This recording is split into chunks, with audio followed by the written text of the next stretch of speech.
And then when you give him, the man who clearly has something against us, an opportunity to shaft us, what does he do? ... He shafts us. This video is being brought to you with thanks to Surfshark. Surfshark is an app or browser extension that allows you to browse websites in other countries and keep you safe and secure from hackers. Surfshark allows you to virtually travel the world with just the tap of a finger. As an example, we here in Ireland can What is Afflix? We here in Ireland can watch other countries' Netflix libraries, unlock UK services such as BBC iPlayer, and of course that all-important Spanish DAZN account for football. Surfshark keeps you safe and secure by covering up everything that you do online. When your device connects to the internet, all this information is, in a way, blurred out. This is particularly effective when you're out and about on public Wi-Fi, maybe you're in college or at a cafe. It keeps your information safe and secure from hackers. With a Surfshark, just ask Surfshark. Just here, have a Surfshark. Johnny? Mildred, Surfsharks? Surfshark allow you to use unlimited devices on just one subscription, meaning if you so wish, you can grant access to your friends and family. On top of that, Surfshark offer a 30-day money-back guarantee. If you don't like it, they refund you. It is that simple. Simply scan the QR code on your screen right now, or use the link in the description, putting in the code Anfield Agenda at checkout. What's your thoughts on yesterday's game? Right, let's get stuck into it because I do have some stuff I want to get off my chest on this. So on yesterday's game, a couple of things, right? It was lovely to see Bobby Firmino get that goal and get the send-off and the accolades that his time at Liverpool Football Club deserved. You know, the stadium was amazing. The players got the send-off that they should have. James Milner, Alex Oxlade-Chamberlain, Naby Keita, and of course Roberto Firmino, who also got the golden samba. But it was marred by a couple of things, wasn't it? It was marred by, of course, the fact that we went behind in another game and had to force our way back into it. But most of all, it was the referee. Yet again, we see the PGMOL be tone deaf in their appointment of officials. And for those of you who aren't aware, that referee, John Brooks, was the referee who was a fourth official when Jurgen Klopp got up in his face. That game after he spoke about Paul Tierney where he got banned, and he got banned for the comments he made about Mr. Tierney in his post-match press conference and interviews. But to put John Brooks in charge of a game that could potentially decide not just their own faint Champions League hopes, but maybe Aston Villa's hopes of a European place, maybe at the expense of another club, was ridiculous. And to see the game and the decision-making unfold the way it did, I don't know how they can defend it anymore. I don't know how they can even pretend that there isn't an agenda against referees in Liverpool Football Club. Now, I'm not saying other clubs' fans don't have referees and their own issues with the PGMOL. I hear you. I'm with you. The referees are appalling. I've said it for long enough. I've been consistent on this for long enough. But this whole tribal stuff has to stop. It can't just be, oh yeah, the Scousers feel like they're robbed, or oh, the Manx feel like they're robbed. We have to come together and realise that these clowns are ruining the game for everyone. They're ruining our enjoyment of it. They're ruining the outcomes of it. They're ruining how we interpret rules of the game because they're taking these things into their own hands. How can that referee yesterday deem that Virgil van Dijk was in an offside position? Let me talk you through the thought process. So the ball gets floated in and Diaz heads it back across.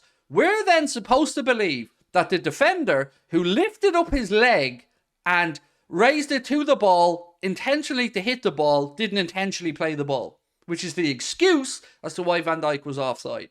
Now that's just one instance. And when you see that the referees, even on BT Sport, saying that it was an incorrect decision, it is a joke. That goal should have stood. There's no reason for that goal to be ruled out. And to say that the defender didn't play the ball intentionally is a piss take. Now that is probably the first time I can ever remember a referee being called over to VAR to look at an offside decision.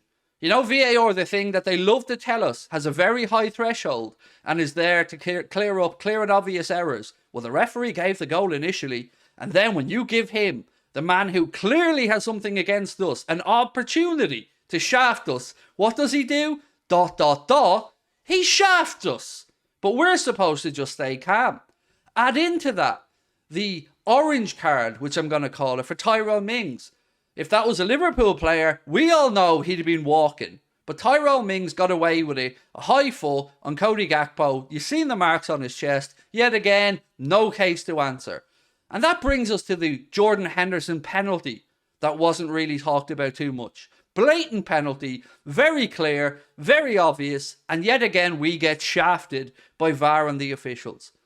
Now, I'm not saying we deserved anything from that game. Aston Villa came, they played really well, they're a very well coached team under Unai Emery, and I have nothing but respect for them, and it's not down to them.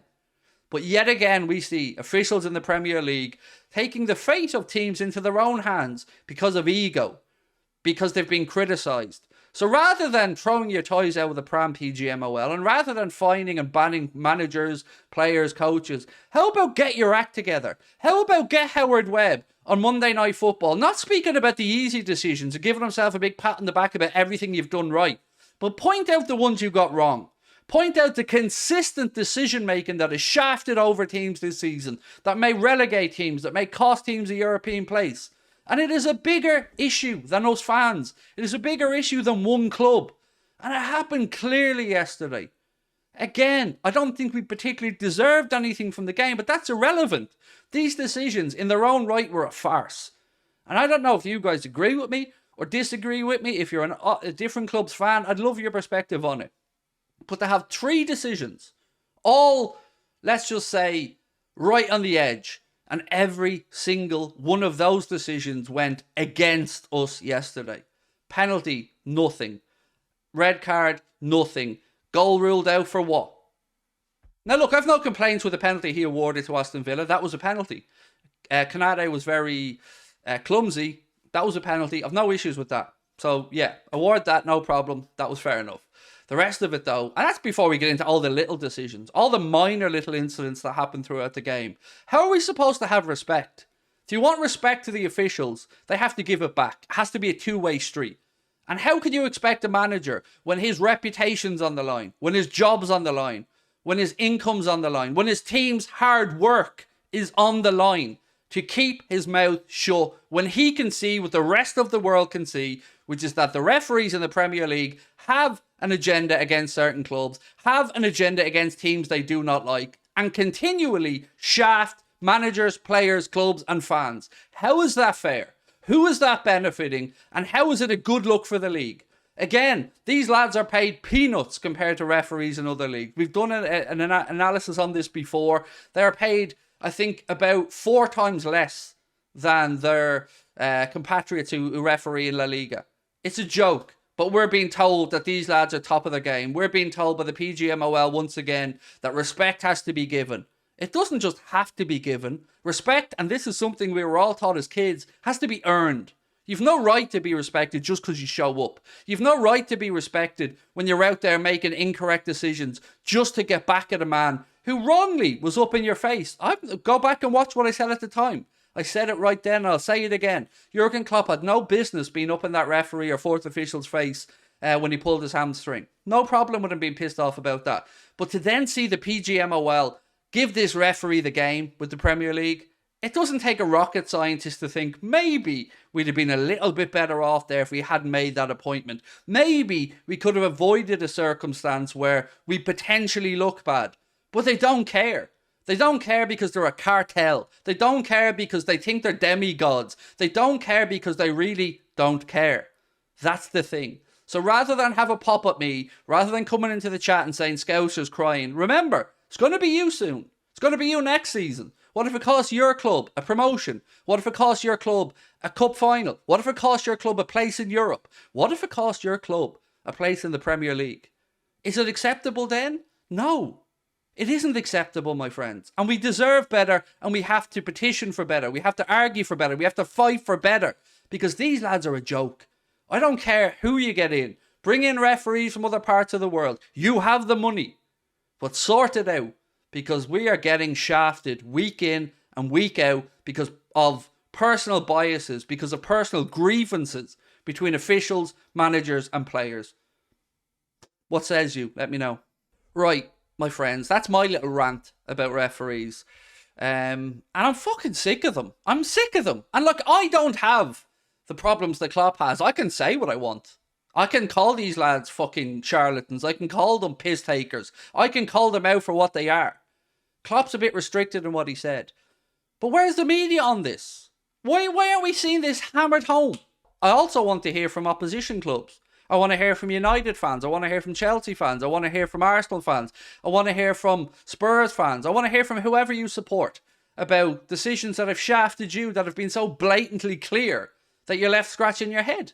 How in an age of VAR, how in an age of video technology, that we can see what they can see, are these things suddenly changed? And thresholds for clear and obvious changed at the drop of a hat. Anybody who's ever played a game of football will know, if you raise a body part, arm, head, foot, towards a ball, you're playing that ball. You're making a movement to play that ball. So to say that the defender didn't intentionally play that ball, it didn't come off him from a short distance. It didn't bounce off his chest or his knee. He lifted his goddamn leg and played the ball, and it inadvertently went to Virgil van Dijk. The game at Newcastle, I can remember as a United fan that we were robbed, said Jay Burnell. The ref yesterday was disgusting, not just yesterday, plenty of times this season, but yesterday stood out, said Alfie. It's a disgrace that they could literally have cost us top 4. Look, even at that, like, I don't want this to be like, that's the reason we didn't get top 4. We didn't get top 4 because we weren't good enough. Let's be fair about this. But yes, the refs are absolute chancers, spoofers, codders, and a lot of other words that I probably can't say right now.